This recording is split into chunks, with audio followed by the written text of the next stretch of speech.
దేవుని నామానికి మహిమ కలుగును గాక. ఈ ఉదయకాల సమయంలో దేవాది దేవుడు ప్రభువైన యేసుక్రీస్తు వారు మనం ప్రేమించి మరొక శుక్రవారం దేవాది దేవుడు మనకందరికీ కూడా ఆయన ఇచ్చినందుకు వందనాలు. ఈ యొక్క సమయంలో ఆన్లైన్లో కూర్చున్న ప్రతి ఒక్కరికి కూడా ప్రభువైన యేసుక్రీస్తు వారి నామంలో వందనాలు తెలియపరుస్తుంటున్నాం. ఈ ఉదయకాల సమయంలో దేవుని యొక్క పిల్లలమైన మనం దేవుని వాక్యాన్ని ఈ ఉదయకాల సమయంలో మనం ప్రతి ఒక్కరు కూడా బైబిల్ తీయండి, దేవుని వాక్యాన్ని మనం చదువుకునే వారంగా ఉందాం. దేవాది దేవుడు ప్రభువైన యేసుక్రీస్తు వారు మన యొక్క ఆత్మీయ జీవితాలు వెలిగించబడాలంటే, మన ఆత్మీయ జీవితం బలపరచబడాలంటే మనకి దేవుని వాక్యమే ఆధారం. కనుక ఈ వాక్యంలో నుండి మనం కొద్ది మాటలు మనం చదువుకుంటాం. యెషయా గ్రంథం 54వ అధ్యాయము 8వ వచనం ప్రకారం మనం చూస్తే ఈరోజు క్యాలెండర్ వాగ్దానం దేవాది దేవుడు ప్రభువైన యేసుక్రీస్తు వారు ఇక్కడ మనందరి కొరకు రాపించి ఇచ్చినారు. కనుకనే ఆ యొక్క వాక్యాన్ని మనం చదివితే దేవాది దేవుడు అంటున్నారు, నిత్యమైన కృపతో నీకు వాత్సల్యము చూపుదును అని చెప్తున్నాడు. దేవుని యొక్క పిల్లలమైన మనం నిత్యమైన కృప ఇచ్చే దేవుడు. కనుకనే ఆ నిత్యమైన కృప లేక ఆ యొక్క దేవుని ప్రేమ, దేవుని యొక్క మరి కాపుదల, భద్రత లేక చాలామంది ఈ దినాల్లో ఏమైపోతున్నారంటే చెట్టుకొకరు పుట్టకొకరుగా మార్చబడుతూ ఉంటున్నారు. కనుకనే దేవుని బిడ్డలమైన మనం ఎవరైనా సరే దేవాది దేవుని ప్రభువైన యేసుక్రీస్తు వారి యొక్క చెంతకు వచ్చినట్లయితే ఆ దేవాది దేవుడు నీకు కూడా ప్రతిరోజు నీకు తన కృపని చూపిస్తాడు. తన కృపని నీ పట్ల, నీ కుటుంబం పట్ల కుమ్మరించేవాడిగా ఉన్నాడు. కనుకనే దేవుని పిల్లలమైన మనం ఇక్కడ అంటున్నాడు, నిత్యమైన కృపతో నీకు వాత్సల్యము చూపుదును.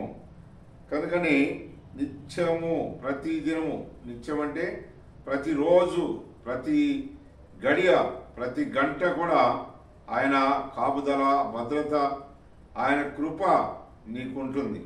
కనుక దేవుని కృప నీకున్నప్పుడు ఇంకా నీకు దిగులు లేదు.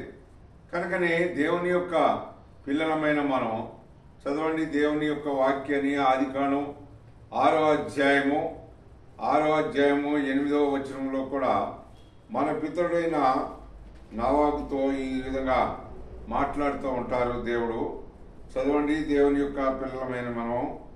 అయితే నోవాహు యెహోవా దృష్టి అందు కృప పొందినవాడు. కనుక దేవుని దృష్టిలో నువ్వు ఉన్నావా? దేవుని యొక్క తలంపులో ఉన్నావా? దేవుని యొక్క మరి చేతిలో ఒక గ్రంథం ఉంది. ఆ గ్రంథం ఏంటంటే జీవ గ్రంథం. ఈ లోకంలో ఉన్న ఈ గ్రంథం ఏంటంటే పరిశుద్ధ గ్రంథం, బైబుల్. కనుకని ఈ లోకంలో మనము ఆత్మీయంగా మరి వర్ధిల్లాలంటే దేవుని వాక్యాన్ని మనము చదువుకోవాలి. చూడండి ఎందుకు చెప్తున్నారు ఈ మాట, దేవాది దేవుడు ఎందుకు రాపిచ్చారు? ఎందుకంటే ఆనాడు నోవాహు గురించి ఇంకా మాట్లాడతాడు. ఈ తరము వారిలో నీవే నా ఎదుట నీతిమంతుడు అంటాడు. కనుక ఈ దినాల్లో చూస్తే మరి చాలామంది అనీతిమంతులే ఉన్నారు.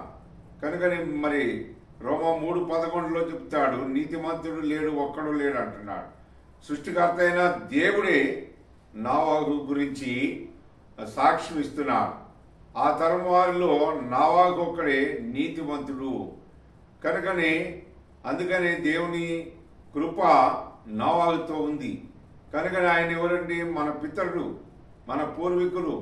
వాళ్ళు నడిచిన బాటలోనే, వాళ్ళు నడిచిన మరి అడుగుజాడలోనే నువ్వు నేను మనం నడిస్తే మన కుటుంబాలకి ఎంత దీవెన, ఎంత ఆశీర్వాదం. కనుకనే సృష్టికర్త అయిన దేవుడు, సర్వాధికారి అయిన దేవుడు, ఆయన లోకమంతా కూడా ఆయన కన్ను చూస్తూ ఉందంట. లోకమంతా ఆయన కన్ను సంచరిస్తుంది ప్రియులారా. కనుక నువ్వు ఎవరైనా సరే దేవుని కృపకు లోబడుతున్నావా? దేవుని మాటకు విధేయత చూపిస్తున్నావా?